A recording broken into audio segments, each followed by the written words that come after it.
I'm Pamela, 68. Standing in the driveway of my house, watching the moving truck drive away with Susan's belongings, I felt a strange sense of calm.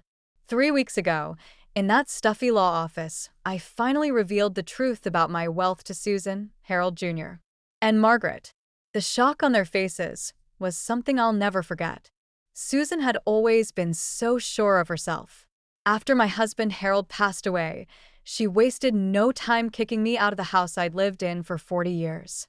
I was left with nothing but a single suitcase and a broken heart. She treated me like a burden, like I was nothing but a useless old woman. I grew up in a small town. My parents were hard, working people. My father was a strict man who believed in traditional gender roles, and my mother was a kind, hearted woman who took care of the family. When I married Harold, a kind but old-fashioned man, I thought I'd found my forever home. He worked at a local factory, and in the early days of our marriage, money was tight.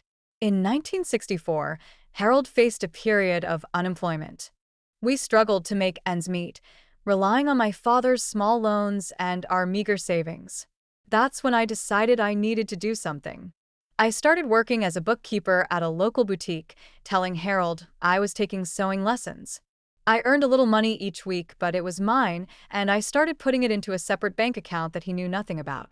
As the years went by, I continued to work secretly. I took on a weekend job at a hardware store, claiming I was visiting my sister. With the money I saved, I bought a small duplex in a less desirable part of town in 1967. The rent from the 2 units more than covered the mortgage, and it was the start of my financial independence. By the 1970s, I owned 3 rental properties. I also started investing in stocks, spending my evenings at the library, teaching myself about the market. Harold always thought I was just a housewife, focused on keeping our home nice. He'd say, "You're so lucky, Pamela. You don't have to worry about money." If only he knew. When Harold died 3 months ago, Susan wasted no time showing me the door. She threw my belongings on the lawn, and my grandson Ethan and granddaughter Lily just stood by, following her orders. Ethan dragged my old rocking chair, a precious heirloom from my mother, to the garage sale pile. Lily threw away boxes of family photos, saying they were in the past. I was forced to move into a shabby motel. I felt invisible, like I didn't exist. I applied for part-time jobs, but no one wanted to hire an old woman like me. Meanwhile, Susan posted pictures on social media of the house, new furniture, and family dinners, making it seem like getting rid of me was the best thing for the family. One day, Harold's sister Margaret came to my motel room. She wanted some of Harold's things back, claiming they belonged to the family. She took Harold's watch, his mother's pearl earrings, and a ceramic vase. I felt like I was losing everything that was dear to me. But then, I remembered the safety deposit box key hidden in my locket. I went to the First National Bank after 20 years. When I opened the box, I found all my carefully organized papers, stock certificates, and property deeds. My net worth was a staggering $8. $5 million. I decided to take action. I called my broker and liquidated some of my holdings. I made an offer to buy the house from Susan's realtor, offering $560,000 in cash, $75,000 over the asking price. Susan was furious when she found out.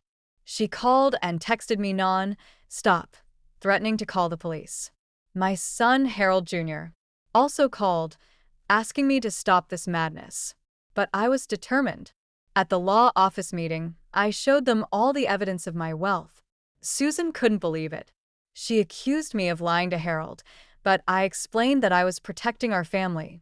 I built this wealth so that we'd always have a safety net, especially when Harold's job was at risk.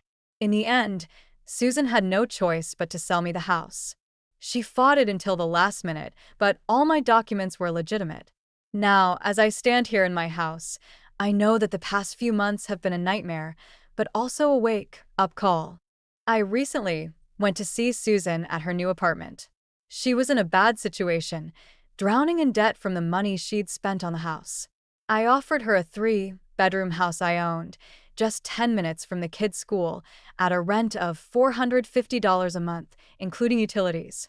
She was shocked and suspicious at first, but I told her it was for Ethan and Lily. I also set some conditions. No bad, mouthing me to the kids, and getting a real job. She finally signed the lease, and as I left, she asked if we could start over. I'm not sure, but I think for the sake of the kids, we should at least try. Now, I'm sitting in my garden, and Ethan and Lily come running over. Lily says, "Grandma Pamela, Mom says you're taking us school shopping tomorrow."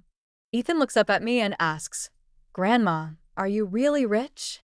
I smile and say, "I'm comfortable, sweetheart. Having money means having the freedom to choose what's important. And for me, family is the most important thing." So, I wonder if you were in my place, what would you do? Have you ever been through something similar? Comment below and share your thoughts.